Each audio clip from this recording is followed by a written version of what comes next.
ന്യായാധിപന്മാരുടെ പുസ്തകം 17-ാം അധ്യായം. എഫ്രൈം മലനെട്ടിൽ മീകാവ് എന്നു പേരുള്ള ഒരു പുരുഷനുണ്ടായിരുന്നു.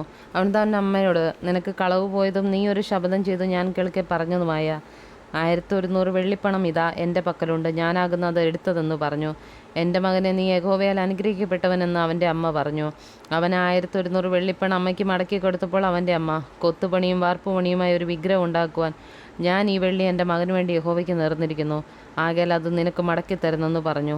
അവൻ വെള്ളി തൻ്റെ അമ്മയ്ക്ക് മടക്കി കൊടുത്തപ്പോൾ അവൻ്റെ അമ്മ 200 വെള്ളിപ്പണം എടുത്ത് തട്ടാൻ്റെ കയ്യിൽ കൊടുത്തു. അവൻ അതുകൊണ്ട് കൊത്തുപണിയും വാർപ്പുപണിയുമായി ഒരു വിഗ്രഹം ഉണ്ടാക്കി. അത് മീകാവിൻ്റെ വീട്ടിലുണ്ടായിരുന്നു. മീകാവിന് ഒരു ദേവമന്ദിരം ഉണ്ടായിരുന്നു.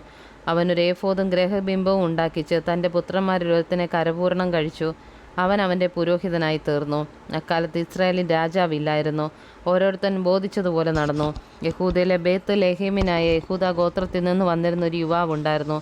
അവൻ ലേവ്യനും അവിടെ വന്നു പാർത്തവനും അത്രേ.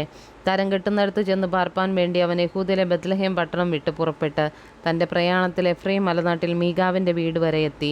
മീകാവ് അവനോട്, നീ എവിടെ നിന്ന് വരുന്നെന്ന് ചോദിച്ചു. ഞാൻ യഹൂദയിലെ ബത്ലഹേമിൽ നിന്ന് വരുന്ന ഒരു ലേവ്യനാകുന്നു, തരം കിട്ടുന്നിടത്ത് പാർപ്പാൻ ആകുന്നു എന്നുത്തരം പറഞ്ഞു. മീകാവ് അവനോട്, നീ എന്നോടുകൂടെ പാർത്ത് എനിക്ക് പിതാവും പുരോഹിതനുമായിരിക്കുക. ഞാൻ നിനക്ക് ആണ്ടിൽ 10 വെള്ളിപ്പണവും ഉടുപ്പും ഭക്ഷണവും തരാമെന്ന് പറഞ്ഞ് അങ്ങനെ ലേവ്യൻ അകത്തിയെന്നു. അവനോടുകൂടെ പാർപ്പാൻ ലേവ്യന് സമ്മതമായി. ആ യുവാവ് അവന് സ്വന്തം പുത്രന്മാരിൽ ഒരുത്തനെ പോലെ ആയിത്തീർന്നു. മീകാവ് ലേവ്യനെ കരപൂർണം കഴിപ്പിച്ചു. യുവാവ് അവന് പുരോഹിതനായി തീർന്നു. മീകാവിൻ്റെ വീട്ടിൽ പാർത്തു. ഒരു ലേവ്യൻ എനിക്ക് പുരോഹിതനായിരിക്കാൽ യഹോവ എനിക്ക് നന്മ ചെയ്യുമെന്ന് ഇപ്പോൾ തീർച്ച തന്നെയെന്ന് മികായാവ് പറഞ്ഞു.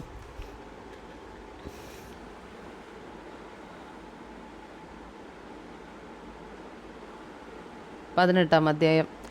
അക്കാലത്ത് ഇസ്രായേലിൽ രാജാവില്ലായിരുന്നു. ദാൻ ഗോത്രത്തിൽ അക്കാലം തങ്ങൾക്ക് കുടിപ്പാർപ്പാൻ ഒരു അവകാശം അന്വേഷിച്ചു. ഇസ്രായേൽ ഗോത്രങ്ങളുടെ ഇടയിൽ അവർക്ക് അന്നുവരെ അവകാശം സ്വാധീനമായി വന്നിരുന്നില്ല.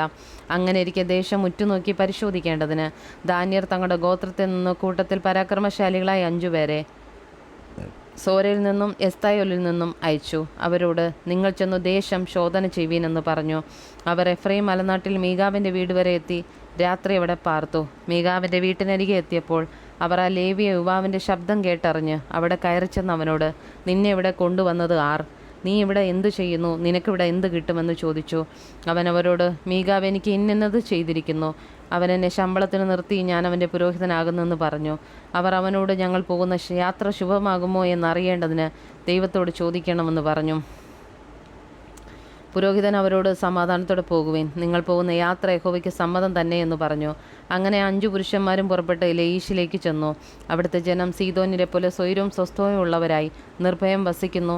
യാതൊരു കാര്യത്തിലും അവർക്ക് ദോഷം ചെയ്യുവാൻ പ്രാപ്തിയുള്ളവൻ ദേശത്താരുമില്ല. അവർ സീദോന്യർക്ക് അകലെ പാർക്കുന്നു. മറ്റുള്ള മനുഷ്യരുമായി അവർക്ക് സംസർഗവുമില്ല എന്ന് കണ്ടു.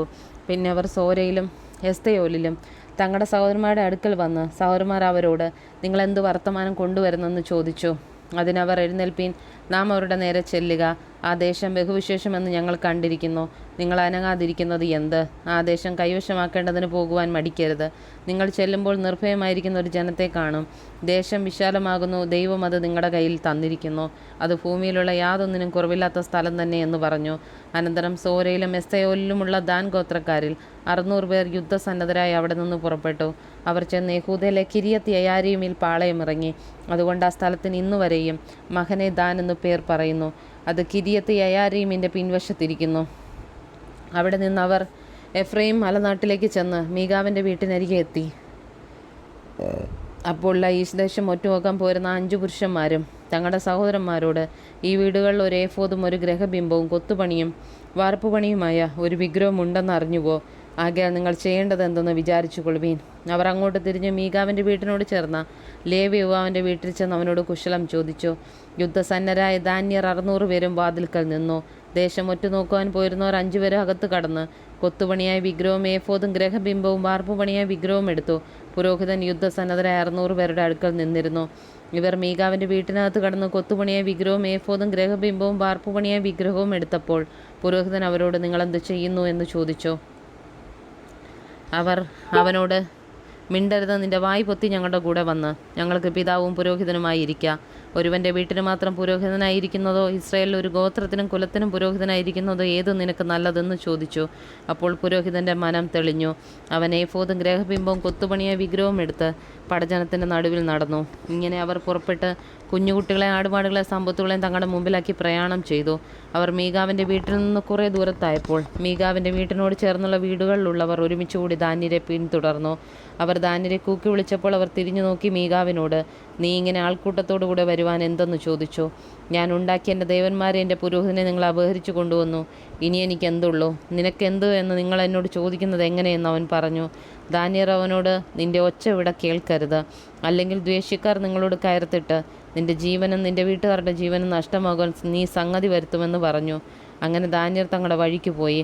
അവർ തന്നിലും ബലവാന്മാർ എന്ന് മീകാവ് കണ്ട് വീട്ടിലേക്ക് മടങ്ങിപ്പോന്നു. മീകാവ് തീർപ്പിച്ചവയും അവനുണ്ടായിരുന്ന പുരോഹിതനെയും അവർ കൊണ്ടുപോയി. ലയീഷിൽ സ്വൈരവും നിർഭയവുമായിരുന്ന ജനത്തിൻ്റെ അടുക്കലെത്തി അവരെ വാളിൻ്റെ വയറ്റിലേൽ വെട്ടി പട്ടണം തീ വെച്ച് ചുട്ടുകളഞ്ഞു. അന്ന് സീദോൻ അകലെയായിരുന്നു. അത് മനുഷ്യരുമായി അവർക്ക് സംസർഗമില്ലായകയാൽ അവരെ വിടുവിപ്പാൻ ആരും ഉണ്ടായിരുന്നില്ല. അത് ബേത്ത് രഹോബ് താഴ്വരയിലായിരുന്നു. അവർ പട്ടണം വീണ്ടും പണിത് അവിടെ കുടിപ്പാർക്കുകയും ഇസ്രായേലിന് ജനിച്ച തങ്ങളുടെ പിതാവായ ദാൻ്റെ പേരിൻ പ്രകാരം നഗരത്തിന് ദാൻ എന്ന് പേരിടുകയും ചെയ്തു. പണ്ട് ആ പട്ടണത്തിന് ലയീഷ് എന്നു പേരായിരുന്നു. ദാന്യർ കൊത്തുപണിയായ വിഗ്രഹം പ്രതിഷ്ഠിച്ചു. മോശയുടെ മകനായ ഗർശോമിൻ്റെ മകൻ യോനാദാനും അവൻ്റെ പുത്രന്മാരും ആ ദേശത്തിന് പ്രവാസകാലം വരെ ദാൻ ഗോത്രക്കാർക്ക് പുരോഹിതന്മാരായിരുന്നു. ദൈവത്തിൻ്റെ ആലയം ഷീലോവിലായിരുന്ന കാലത്തൊക്കെ മീകാവ് തീർപ്പിച്ച വിഗ്രഹം അവർ വെച്ച് പൂജിച്ചു പോന്നു.